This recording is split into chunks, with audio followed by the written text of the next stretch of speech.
Hey guys, welcome to my channel, and in this video I'm going to show you how to hard reset Realme P4 Lite smartphone. This is helpful for those who have forgot their password, pin or pattern.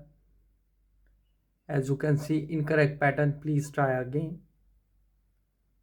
Here you can see.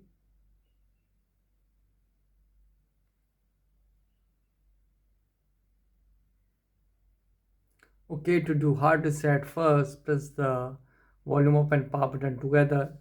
Now slide downward to power off the smartphone.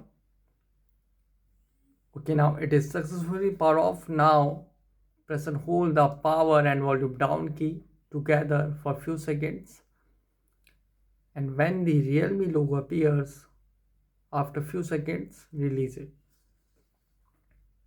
and you can see no command. Now here press the power and volume up key to go in Android recovery mode. So here you can see now you are in Android recovery mode.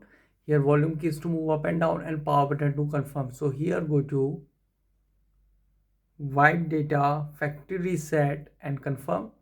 So here you can see on top, wipe all user data. This cannot be undone. All data stored on this device will be erased. I would like to inform you.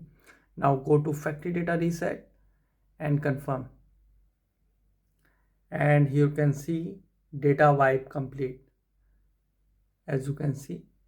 Now simply reboot system now. And guys, after hard set might take some time to boot up the device, and after hard set when it again asks for password, pin or pattern, use the Google account to unlock the phone. So guys, this is the method to hard set a Realme P4 Lite smartphone really easily. Guys, thanks for watching. If you have any query related to this video, let me know in comment section below. Please like, share, subscribe and click on bell icon for the latest updates. Thank you so much.